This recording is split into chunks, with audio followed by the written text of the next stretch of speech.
Aleluia, glória a Deus. Mais uma vez, irmãos, bom dia, a graça e a paz do Senhor Jesus Cristo, amém? Que você possa sentir-se à vontade na casa do Pai, que você possa, nesta manhã, ser edificado pela presença sobrenatural do Espírito Santo de Deus em nosso meio. É bom estarmos juntos para celebrarmos, bendizermos, exaltarmos o nome do nosso Deus. Somos gratos a Deus por essa oportunidade e eu tenho certeza que o Espírito Santo vai falar ao seu coração nesta manhã, como já tem falado, através do testemunho, através do louvor, através das crianças, através de cada hino cantado, cada cântico, através do olhar carinhoso que nós damos ao nosso irmão, à nossa irmã, quando a gente é acolhedor, quando a gente é empático uns para com os outros e nos encontramos debaixo dessa bênção que é a unidade do corpo de Cristo Jesus, somos já abençoados. Mas neste momento nós temos a oportunidade de sermos edificados pelo poder da palavra de Deus. Que nesta manhã o Espírito Santo de Deus use as nossas vidas, use a sua palavra para falar a cada um dos nossos corações, amém? Eu quero convidar você, mesmo assentado, com reverência, abrir a palavra do Senhor no livro de Lucas, capítulo 7, versículo 11. Eu quero já, como pastor, fazer uma observação, viu? As fotos, quando eu sair nas fotos, Ana Júlia, eu tenho que sair bonito, viu? Então, porque tem que ser a expressão da realidade, né? Ok? E às vezes a foto mente, fala que o pastor não é bonito, aí fica complicado, né, pessoal?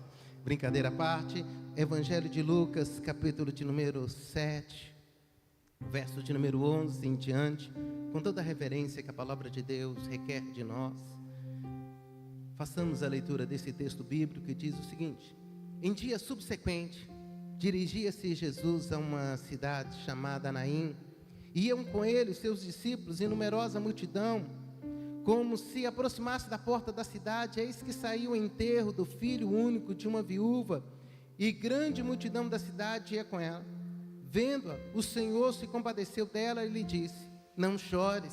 Chegando-se, tocou o esquife, e parando os que o conduziam, disse: jovem, eu te mando, levanta-te. Sentou-se o que estivera morto e passou a falar, e Jesus o restituiu à sua mãe. Todos ficaram possuídos de temor e glorificavam a Deus, dizendo: grande profeta se levantou entre nós, e Deus visitou o seu povo. Esta notícia a respeito dele divulgou-se por toda a Judéia e por toda a circunvizinhança. Que Deus nesta manhã abençoe a sua palavra. Deixa eu começar com uma expressão que eu creio nisso mesmo. Deus não te chamou para o fracasso. Deus não te chamou para você ter uma história de fracasso de jeito nenhum. Deus te chamou para que eu e você possamos ter uma vida de bênção. E o meu objetivo principal nesta manhã, ao compartilhar essa palavra com você, é que você saia daqui sabendo que Ele se importa com você. Deus se importa com você, com as suas dores, com as suas perdas, com tudo aquilo que envolve a sua história. Deus se importa com você. Se você não entender nada dessa palavra, você sair daqui consciente disso, de que Deus se importa com você, eu estarei satisfeito. Eu tenho certeza que o Espírito Santo de Deus estará satisfeito. Se você sair daqui crendo, dizendo: Deus se importa comigo, Deus se importa comigo, eu sei que Deus está me vendo e Ele se importa comigo. Você pode dizer isso: Deus se importa comigo, Deus se importa comigo. Saia daqui crendo nisso, que Deus se importa com você, Deus se importa com você. Não deixe que nada, independente das circunstâncias que você está passando, talvez como o pastor Ronald naquele momento antes de receber a bênção, fala: Deus não está me vendo, mas eu quero dizer para você nesta manhã, que Deus está te vendo. Deus é um Deus que vê, sempre foi assim. Deus sempre vê os seus servos e servas, Deus sempre enxerga as nossas vidas, independente do momento histórico, independente das circunstâncias, Deus está com o olhar colocado sobre a nossa vida. Foi assim com o povo de Israel. Diz Êxodo capítulo 3, versículos 7 e 8. Disse ainda o Senhor: certamente vi a aflição do meu povo que está no Egito, e ouvi o clamor por causa dos seus exatores. conheço-lhe o sofrimento, por isso desci a fim de livrá-los da mão dos egípcios, para fazê-los subir daquela terra, uma terra boa e ampla, terra que emana leite e mel, o lugar do cananeu, do Eteu, do Amorreu, do Ferizeu, do Eveu, do Jebuseu. Eu chamo a sua atenção para o verso 7 que eu acabei de ler, diz assim: conheço-lhe o sofrimento. Deus conhece, Deus vê, Deus interage, Deus sabe o que a gente está passando. E não foi diferente com essa mulher. Antes de entrar no texto, deixa eu só tentar te situar um pouco nesse texto do Evangelho de Lucas. O Evangelho de Lucas, ele faz parte daquilo que nós chamamos de evangelhos sinóticos, ou seja, os 3 evangelhos que têm alguma coisa, a mesma ótica, que são próximos na mesma ótica.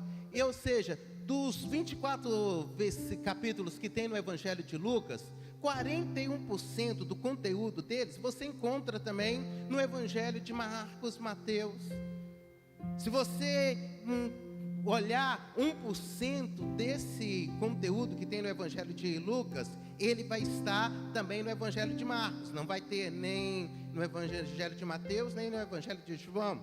Mas 35% do que tem, ou seja, um pouco mais de 8 capítulos que tem o Evangelho de Lucas, desses 8 capítulos, só vai ter no Evangelho de Lucas. São relatos dos feitos de Jesus, são complementos das histórias que outros evangelhos relatam. Esses 35% só vai ter no Evangelho de Lucas, ou seja, é aquilo que a gente chama de material exclusivo de Lucas. E o capítulo 7, esse episódio da cura, da ressurreição desse filho, dessa viúva de Naim, faz parte desse material exclusivo do Evangelho de Lucas, onde só Lucas relata esse episódio, esse milagre, essa ação extraordinária do Senhor. A cidade de Naim, ela estava aproximadamente 50 quilômetros da cidade de Cafarnaum. Por que eu estou te situando? Porque Cafarnaum era o centro da ação missionária de Jesus na Galileia, enquanto que a Judeia, ao outro lado, Jerusalém, Cafarnaum estava ali, foi onde que Jesus basicamente concentrou o seu ministério. E essa aldeia, estava a 10 quilômetros da aldeia de Nazaré, onde Jesus cresceu, e a 50 quilômetros da cidade de Cafarnaum. Ou seja, era uma região ali excluída, mas Jesus, aprove Jesus, e até aquela cidade, caminhou ali até a cidade de Naim para ressuscitar o filho de uma mulher. O texto fala de Jesus tendo compaixão, ou seja, das suas entranhas, literalmente falando, se movendo em direção àquela mulher, em direção ao sofrimento, em direção à dor que aquela mulher estava passando.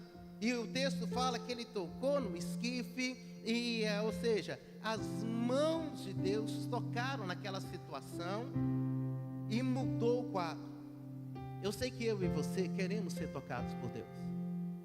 Eu sei que eu e você queremos que Deus entre na nossa história. Nós acreditamos que o mesmo Jesus que andou pelas ruas empoeiradas da Baixa Galileia, Ele também está aqui e pode mudar a nossa história. E por isso que eu quero conversar a partir desse texto com você sobre alguns princípios espirituais que precisam ser compreendidos se nós queremos o toque de Deus na nossa vida.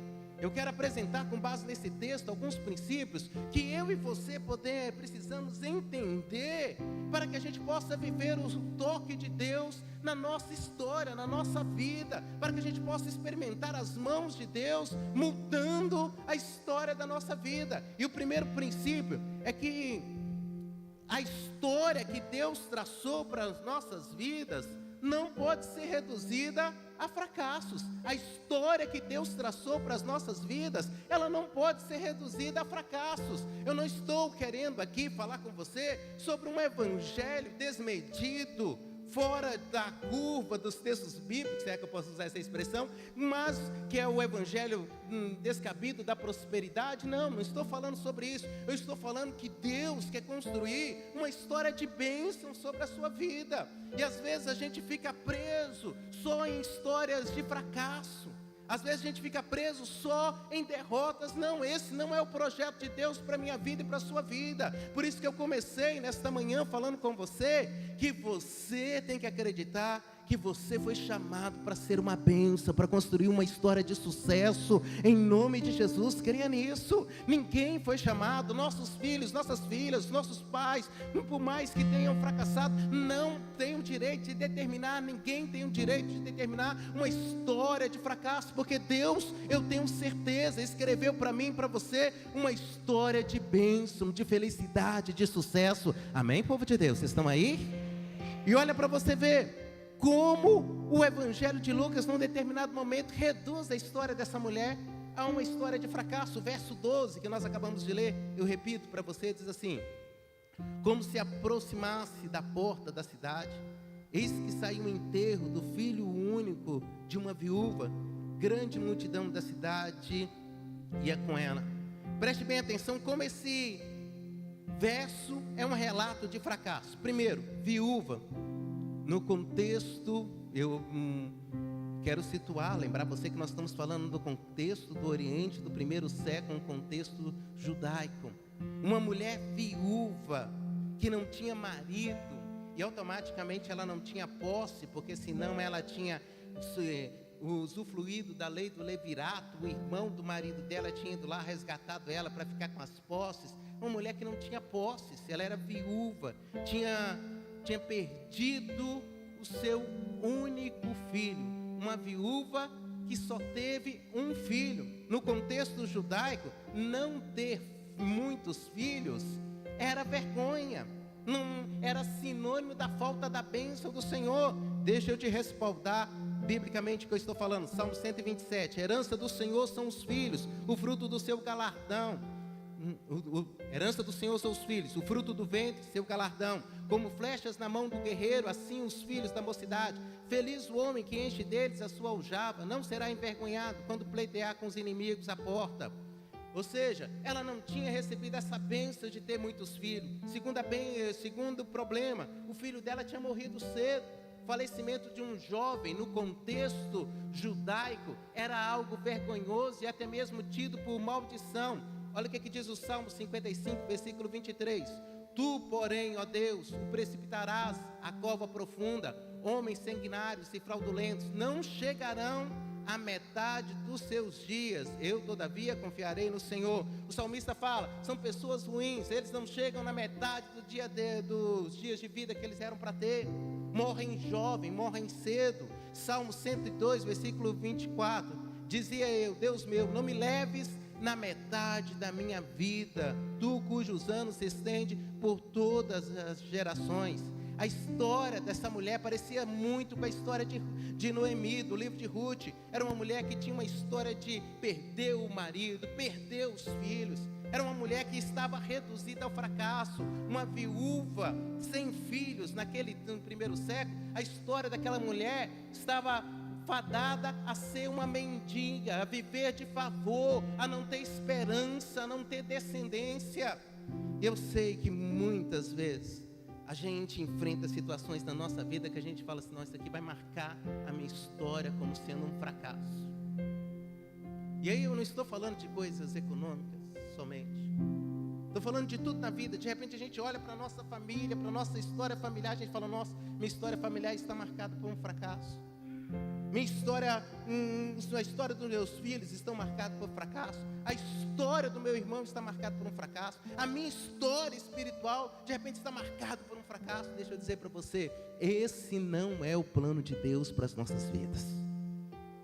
Por mais que alguma coisa possa estar puxando e sinalizando que vai ter um fracasso, quando as mãos de Deus tocam, isso muda a nossa história. Eu quero só relembrar para você também a história de Moisés. Moisés poderia ter sido morto no Egito. Logo que nasceu, havia uma ordem de Faraó para que as crianças do sexo masculino fossem mortas. Mas Moisés não morreu. Moisés poderia ter sido morto, condenado à morte, por matar um egípcio que estava oprimindo um judeu. Ele não foi. Moisés poderia ter ficado recolhido na sua limitação humana, na sua gagueira, no seu medo. não ficou. E quem foi Moisés? Viveu, construiu uma história, foi um líder paradigmático, foi alguém que fez diferença, foi um legislador, foi um libertador. Por quê? Porque a mão de Deus foi com Moisés. E por que aquela mulher, onde que estava fadada a ser uma mendiga, passou a ser agora motivo de inspiração para as nossas vidas? Porque a mão de Deus tocou nela. Aquele lugar, a geografia, a porta da cidade seria marcada por, nossa, foi por aqui que passou o filho de fulano de tal, vocês lembram? No outro dia alguém ia falar, nossa, né, ontem foi tão triste. Porta da cidade naquele tempo, era comum as pessoas ficarem lá nas portas, até resolverem causas judiciais na porta da cidade. Todo mundo ia falar, olha, nossa, lembra, uma hora dessa estava passando aquela mulher com filho, né, coitada, né, está acabada. Deixa eu dizer para você, só que depois da intervenção das mãos de Deus, a história passou a ser outra. Eu tenho certeza, eu fiquei pensando como o pessoal passava, porque a caravana de Jesus, aquela multidão estava chegando, a caravana do enterro estava chegando, e se encontraram num determinado local, momento. O interessante é que não é o sepultamento, não é como hoje a gente faz, né? Geralmente o caixão vai na frente, os familiares vão atrás, depois os amigos, mas chegado não. Naquele tempo, o que ia na frente era a mulher, a mãe, eram os familiares. Depois vinha tipo um esquife, né? Que é uma esteira, basicamente, um menino morto enrolado, só com a cabeça de fora ali, tudo. E aí Jesus encontra com aquela mulher, e aí ele toca naquela mulher, ele sente, ele se compadece. Ele não tocou literalmente nela, tocou literalmente no esquife, mas ele se compadece dela e muda a história. Aí eu tenho certeza que no outro dia alguém falava, foi aqui, ó. Onde que foi que ressuscitou? Foi aqui, ó. Foi aqui que Jesus encontrou com aquela mulher e mudou a história dela. O pessoal falou, onde que foi? Foi ali. Quem não viu ficava passando, perguntando, onde que foi? Foi ali. Deixa eu dizer para você, tem muita gente que vai perguntar, onde foi que a sua história mudou? Você vai dizer, foi quando Jesus tocou, foi ali, foi no momento que eu entreguei a minha causa para o Senhor, foi no momento que eu entreguei o meu filho para o Senhor, entreguei a minha filha, entreguei o meu casamento, entreguei a minha empresa. Foi nesse momento que a minha história saiu do fracasso e passou a ser uma história de inspiração de vida. Eu creio no momento que Jesus tocar, no momento que você deixar Jesus tocar na sua vida. Porque eu quero dizer para você, talvez você está pensando, não, isso é conversa, não tem jeito. Tem jeito sim, meu irmão, tem jeito sim, minha irmã. Todo e qualquer fracasso na sua vida pode ser mudado pelo toque das mãos poderosas de Jesus. Eu não sei quantos fracassos você já teve na sua vida. Todos nós já fracassamos. Todos nós já saímos um dia com vergonha de alguma coisa, de alguma área da nossa vida.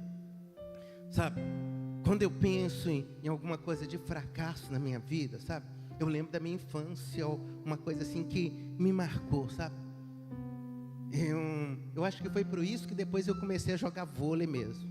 Eu fui para um campeonato, eu lembro, 5ª série, campeonato estadual, campeonato jogos colegial, sabe. Fomos para a final, um interclasse, né? Fomos para aquela final, sabe, pastor Wagner? Aquele negócio em final de futebol de salão. Aquele negócio tudo, vamos para os pênaltis. Né? Pênalti, equipe azul contra a equipe branca.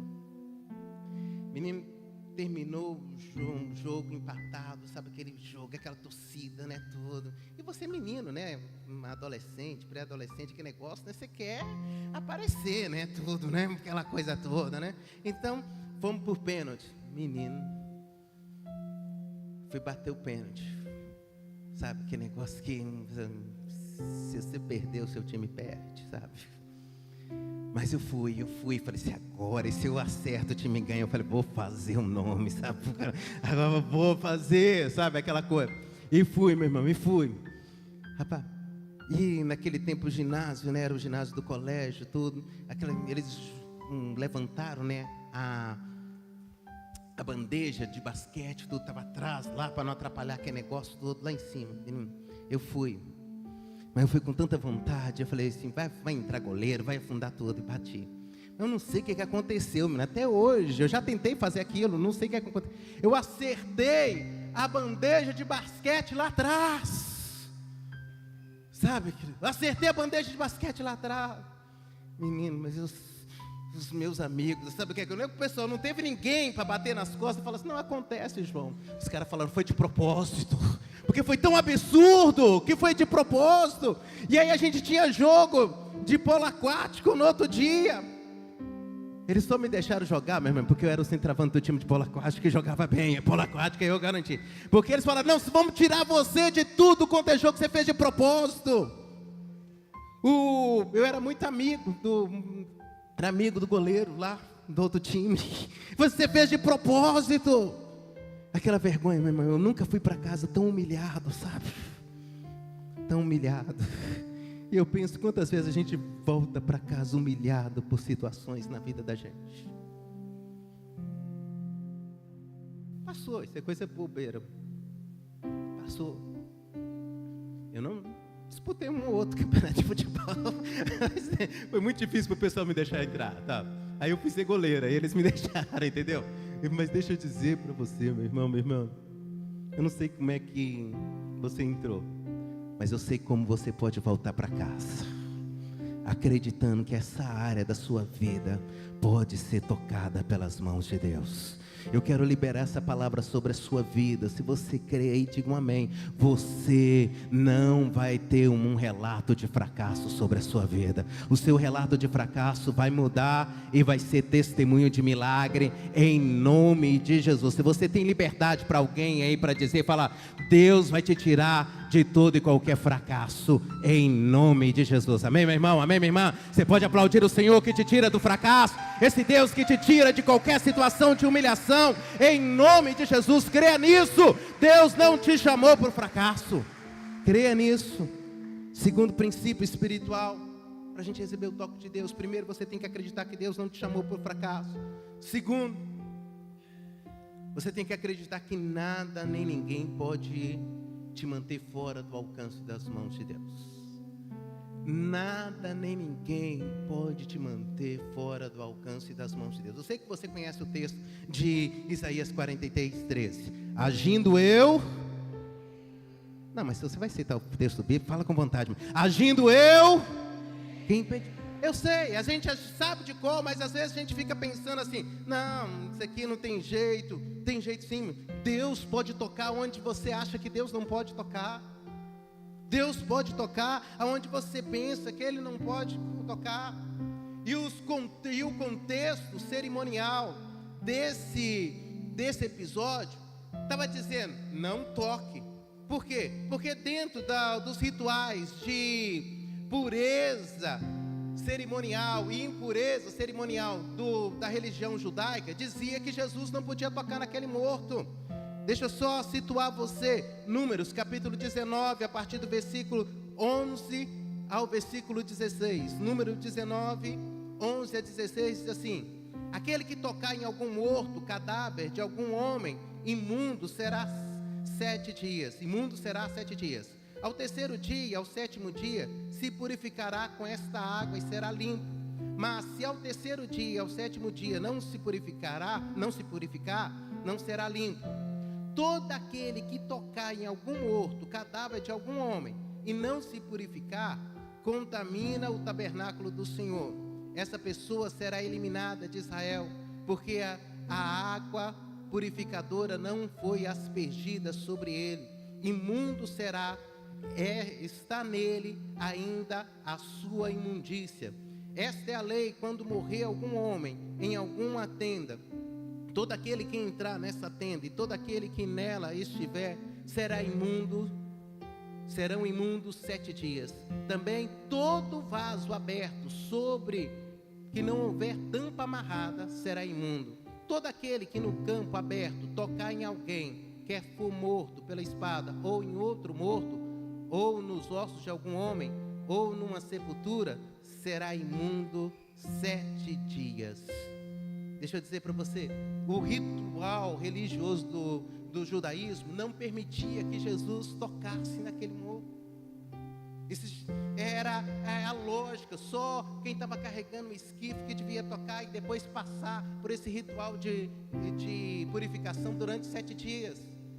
Tanto que, se você observar o verso, chegando, versículo 14, chegando, se tocou o esquife e parando os que conduziam, disse ao jovem: eu te mando, levanta-te. Eu chamo a atenção para esse verbo parando aqui no português. Lá, ele está no auristo altivo, no grego, sabe? Esse verbo, ele está dizendo, foi uma iniciativa da própria pessoa, não foi que Jesus mandou parar.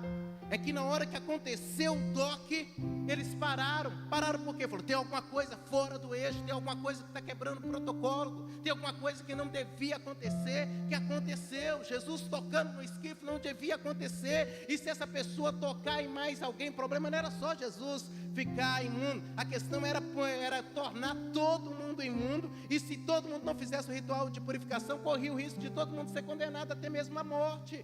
As pessoas pararam, falaram, opa, aconteceu algo errado. Aconteceu algo errado na lógica humana, no protocolo humano. E deixa eu dizer para você que preste bem atenção nisso.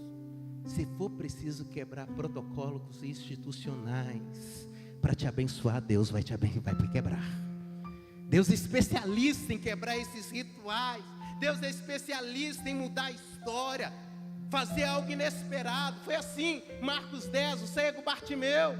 Não era lógico alguém chamar um cego, dar atenção. Bartimeu estava gritando, Jesus, filho de Davi, tem misericórdia de mim. Jesus, filho de Davi, tem misericórdia de mim. A lógica foi o que o pessoal fez.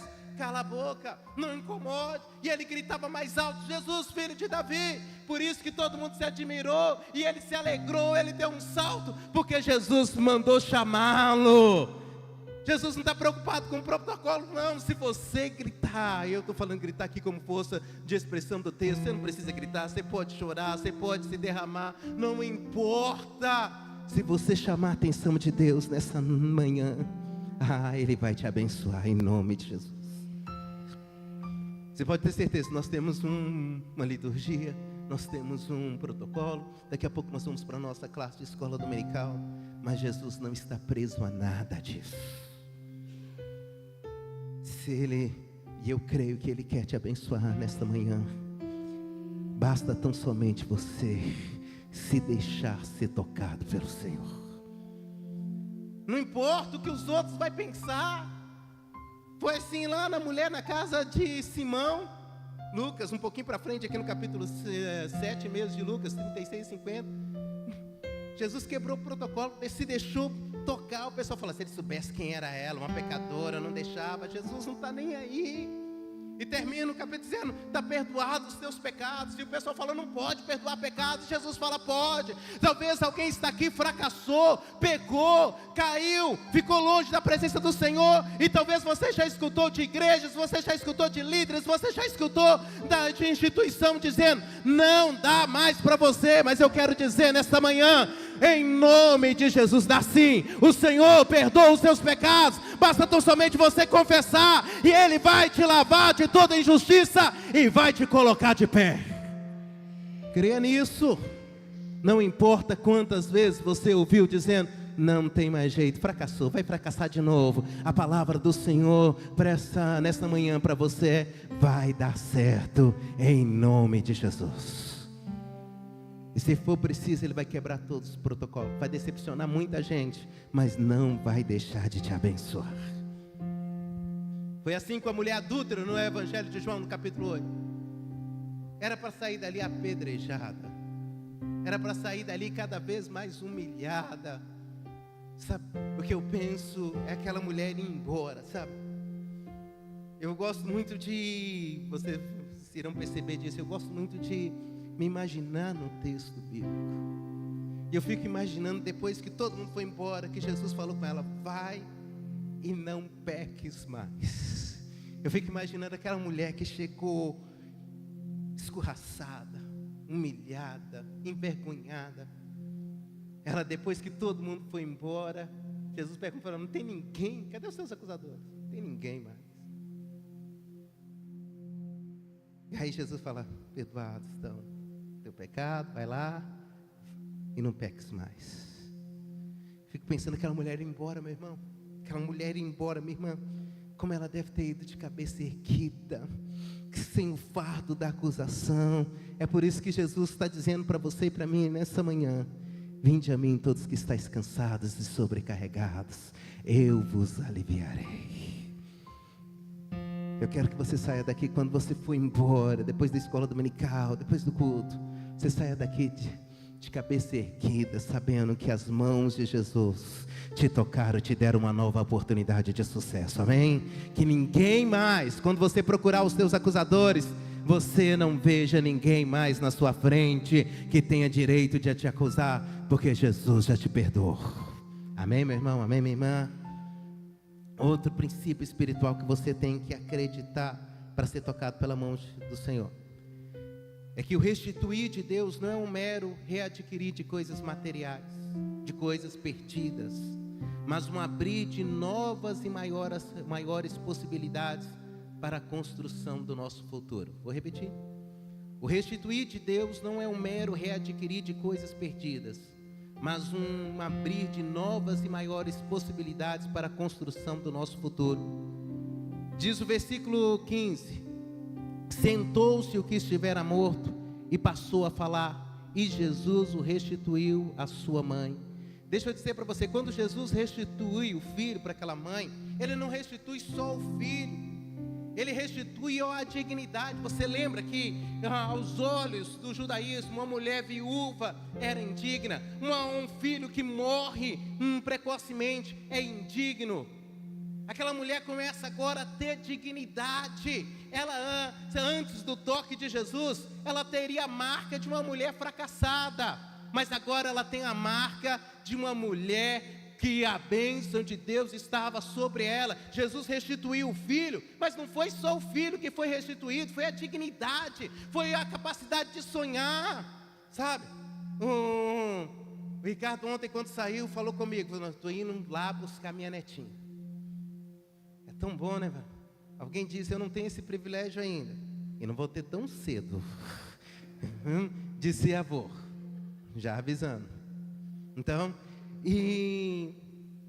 mas quem é avô diz que é uma coisa maravilhosa, é só estragar filho, não precisa preocupar em educar, sabe? É só ninar, é só beijar, sabe? Aquela coisa maravilhosa toda. Aquela mulher nunca ia poder sonhar com neto. Aquela mulher nunca ia poder sonhar, brincar, falar como o Ricardo falou: vou lá na casa do meu filho, buscar minha netinha. Jesus, quando restituiu o filho daquela mulher, restituiu a capacidade de sonhar. Deixa eu dizer para você, quando Jesus colocar alguma coisa na sua vida, e ela pode ser até mesmo física, entenda os sinais espirituais que Jesus está fazendo na sua vida. Ele está querendo sinalizar algo a mais. Ele está querendo relembrar os sonhos que Ele tem para você, relembrar o futuro que Ele tem para você. O restituir não é um fim em si mesmo. Por isso que aquele pessoal teve um tipo de reminiscência. Eles recordaram a imagem do profeta Elias, na hora que Jesus restitui o filho daquelas mulheres, falou: um grande profeta se levantou entre nós. Ou seja, tem um sinal espiritual acontecendo. Deixa eu dizer para você, algumas coisas que Deus vai restituir neste lugar, algumas pessoas que Deus vai trazer neste lugar, algumas coisas que Deus vai fazer na sua vida, não é um fim em si mesmo, é sinal daquilo que Deus quer fazer para o nosso futuro, é sinal de coisas espirituais que Deus quer realizar nas nossas vidas. Creia nisso. As coisas físicas, as coisas materiais, elas não são um fim em si mesmo. Aquela mulher, quando ela andava pela rua, meu irmão, eu fico pensando naqueles primeiros dias. Ela andava sozinha, porque tem gente que é incrédulo, né? Eu gosto de andar, tá, pessoal? Tem gente que é incrédulo. Na hora que aquela mulher andava sozinha, eu tenho certeza que alguém falava assim: é história. Olha lá, está sozinha, cadê o filho dela? Ia perguntar alguém, ia perguntar para ela: cadê o seu filho? Ela falou: não, está no trabalho. Vai trazer pão para casa, eu não vou precisar mendigar não. Eu tenho certeza que alguém chegou para essa mulher e falou assim: olha, passa lá no campo para pegar as espigas que sobraram, porque agora você é mendiga. Ela falou: sou não. Eu tenho um filho cuidando de mim. Eu tenho alguém que provê na minha vida. Eu tenho certeza, quando você, depois de Deus operar alguns milagres na sua vida, você vai ver, vai ter gente que ainda vai duvidar, mas você vai poder anunciar que levantou-se um grande profeta de Deus Jesus Cristo. Quando eu digo profeta, naquela imagem de Elias, levantou um Salvador, levantou aquele que me tira toda vergonha, aquele que te tira de toda vergonha, e escreve um futuro glorioso para nós. Creia nisso, creia nisso. Profecia de Joel 2, sabe? Às vezes a gente fala, né?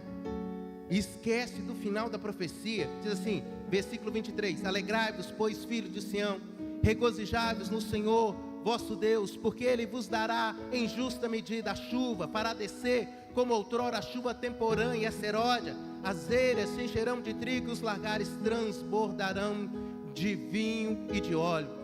Presta atenção: restituí-vos-ei os anos que foram consumidos pelo gafanhoto migrador, pelo destruidor e pelo cortador, meu grande exército que enviei contra vós outros. Comereis abundantemente e vos fartareis, e louvareis o nome do Senhor vosso Deus, que ouve maravilhosamente convosco. Agora preste atenção: esse tempo de colheita, esse tempo de abundância, de restituição de um povo que passou vergonha, que foi cativo, que estava envergonhado, essa restituição da colheita abundante, ela é sinal do que iria acontecer depois. Aí o versículo 28 diz: e acontecerá depois que derramarei do meu espírito sobre toda a carne, vossos filhos e vossas filhas profetizarão, vossos filhos sonharão e vossos jovens terão visão, até sobre os servos e sobre as servas derramarei do meu espírito naqueles dias. A restituição física era sinal de que estava chegando um grande derramar da presença de Deus. Deixa eu dizer para você, e eu quero dizer sem medo de errar e ser boca de Deus sobre a sua vida: coisas físicas, bênçãos materiais vão chegar sim na sua vida, mas isso é prenúncio de um grande derramar do Espírito Santo de Deus sobre a sua vida. Creia nisso, passe a discernir isso. E eu quero liberar essa palavra sobre essa igreja. Vai chegar coisas materiais sim, vai chegar bênção, vai chegar pessoas, mas acima de todas essas coisas, tudo que vai acontecer material neste local, tudo que vai acontecer, mudanças estruturais, físicas, são sinais de um grande avivamento chegando sobre este lugar. Só os crentes agora eu vou falar e aí os crentes respondem. Tudo isso que vai acontecer é sinais de que um grande avivamento vai estar chegando sobre este lugar. Amém, meu irmão? Abra sua boca. Foi assim com o profeta Ezequiel. Deus falou: vai lá e profetiza, declare mesmo que está chegando um tempo de mudança, de restituição, um tempo de milagre sobre este local, em nome de Jesus, sobre as nossas vidas, sobre a nossa família, sobre áreas. Você pode até não demonstrar, mas todos nós precisamos viver uma restituição, um milagre, uma situação onde Deus toque e nos coloque em lugar de honra. Eu quero orar por isso. Com base nessa palavra, eu quero fazer 3 ministrações. Quero liberar 3 palavras. Primeira palavra, ministração sobre os nossos filhos e filhas. Meu irmão, fico pensando a dor. A gente pode até pensar, mas a gente não tem como mensurar a dor daquela mulher. Sabe? Uma das vozes que nunca vai sair da minha cabeça é a voz de quando eu tive que dar a notícia para minha mãe do falecimento do meu irmão. Sabe? Eu dei a notícia, né? Você ser pastor, você tem alguns desafios na família. Você é pastor e é pastor da família também. E quando meu pai faleceu, fui dar a notícia para minha mãe. Ok? E aí falei para ela, pus a mão na cabeça dela, falei para minha irmã mais velha, mais achegada, oramos e aquilo ali, e depois eu fui chorar. Na hora eu era o pastor da família. Não era o filho que tinha perdido o pai. Eu era o pastor. Aquilo ali eu segurei e depois eu me debulhava lá na presença do Espírito Santo de Deus. E foi no auge da pandemia. E eu estava aqui em São Paulo. E aí o pessoal ligou e falou: faleceu. Acabou de ligar aqui, primeira pessoa ligou para a esposa dele, ligou para mim. Faleceu. E agora é dar notícia para minha mãe. E aí o pessoal vai para casa, aquilo ali, e aí eu ligo o telefone. E aquela voz de uma mãe chorando, sabe? E aí eu comecei, mãe, a senhora tem que ser forte. E aí ela falou, morreu meu filho? Eu falei, morreu. E aí ela entra naquele choro, sabe? Aquele choro de dor, e eu de lá de cá orando, mas o que eu queria gritar também, mas era o irmão, não era o filho.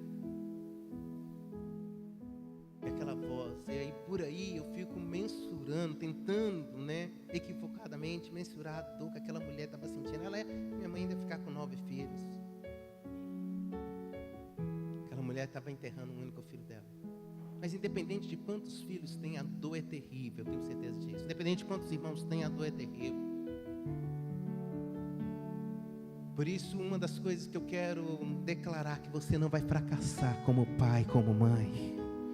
Em nome de Jesus, essa é a nossa maior missão, que nós vamos guardar os nossos filhos e filhas em oração, em nome de Jesus. Eu quero liberar essa palavra. Olha o que diz em Isaías 65, 23.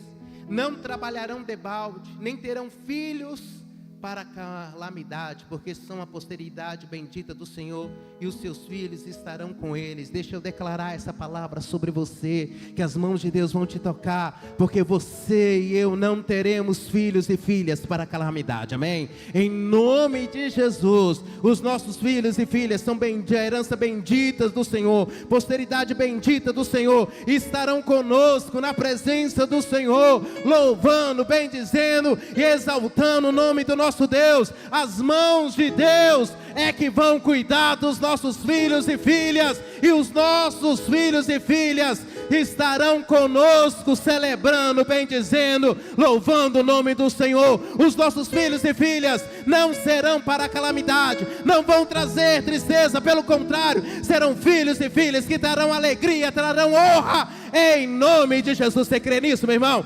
Aplauda o nome do Senhor, bendiga o Senhor, fala: Deus, o meu filho, a minha filha está nas tuas mãos, em nome de Jesus. Segunda ministração, eu quero orar para que algumas coisas que não foram perdidas, foram ataques do inimigo mesmo para roubar, foram um ataque de Satanás para trazer tristeza. Eu quero orar a Deus e pedir, assim como Jesus restituiu o filho daquela mulher e trouxe alegria, eu quero profetizar que algumas coisas nas nossas vidas que foram perdidas, elas serão restituídas em nome de Jesus. Sonhos, projetos, portas abertas, provisões, que Deus nesta manhã comece a restituir em nome de Jesus. Comece a restituir, peça para Deus, fala: Deus, restitui, Senhor. Restitui, Deus, em nome de Jesus. Eu sei que Deus pode fazer isso, meu irmão. Eu sei que Deus, Deus que restituiu aquela mulher, aquele filho, Ele pode restituir coisas na sua vida que de repente você fala: nossa, eu perdi. Coisas que de repente na sua vida você fala assim: foi levado. Nesta hora, em nome de Jesus, eu quero ministrar essa palavra, eu quero orar sobre a sua vida à luz dessa palavra e falar: Deus, entrega de novo na mão do teu filho, da tua filha, coisas que foram perdidas, coisas que foram levadas, em nome de Jesus. Em nome de Jesus. Você crê, meu irmão? Você crê nesse Deus que coloca de novo na sua mão, que coloca de novo lá dentro da sua casa, que coloca de novo lá na sua empresa, que coloca de novo no seu casamento, que coloca de novo em áreas da sua vida que foram danificadas por um ataque maligno, por uma cilada de Satanás? Nesta manhã, em nome de Jesus, eu quero pedir a Deus que comece a liberar esse tempo de restituição sobre a sua vida, e você vai poder voltar a sonhar, você vai poder estabelecer projetos da parte do Senhor, acreditar num futuro melhor, em nome de Jesus. Eu libero essa palavra de restituição sobre a sua vida, sobre você que aqui está, sobre você que nos acompanha pela rede social, sobre cada pessoa que entrar por essa porta. Creia, Deus quer fazer, Deus quer realizar, e Deus tem poder de colocar de novo na sua vida coisas que irão te alegrar, em nome de Jesus. Última coisa. O verso 16, depois de tudo isso, diz: Deus visitou o seu povo. Eu quero que você saia daqui, eu quero que cada pessoa que adentrar por essas portas, pode até não se abrir para a palavra de Deus, pode até não tomar uma decisão por Jesus, mas tem que sair sabendo que esteve num local onde Deus visita o seu povo. É isso que nós queremos. Porque isso aí é decisão de cada um. Mas as pessoas têm que entrar neste lugar e falar: Deus visitou o seu povo. Deus está visitando a Catedral Metodista de São Paulo nesses dias. Deus está visitando a Catedral Metodista de São Paulo. O povo que está ali está vendo que Deus está visitando o seu povo. E entenda, irmãos, não sou eu, não é o pastor Rony, não é a pastora Silvia, não é o pastor Wagner. É Deus visitando o seu povo. Eu quero convidar você a pedir a orar comigo. Eu já ministrei sobre a sua vida, mas eu quero convidar você como corpo do Senhor. Ontem tivemos a primeira reunião da clã, falamos sobre sonho, falamos sobre projetos, puxamos algumas coisas à orelha, falamos da necessidade de ajustar algumas coisas, mas nada disso vai acontecer sem o derramar, sem a visitação do Senhor. Por isso eu quero convidar você a se colocar em pé comigo. E se você assim desejar, faça o que de acordo com você tem esse costume, seu costume, mas ore pedindo a Deus, fala: Deus, visita este local. Deus, que nesses dias esse local seja marcado por um tempo de visitação. Visitação do teu Espírito, visitação da tua presença, onde vidas sejam realmente tocadas. Comece a orar enquanto o ministério de louvor está ministrando aí suavemente. E eu quero pedir a você, comece a pedir a Deus, fala: Deus, oh Espírito Santo de Deus, sopra sobre este local. E que esse tempo seja realmente marcado por esse período, que esse ano de 2024 seja marcado por uma visitação do Senhor. Você tem liberdade de abrir os seus lábios e pedir a Deus, ou você tem liberdade só para murmurar. É do seu jeito, é da sua maneira aí, mas clame ao Senhor.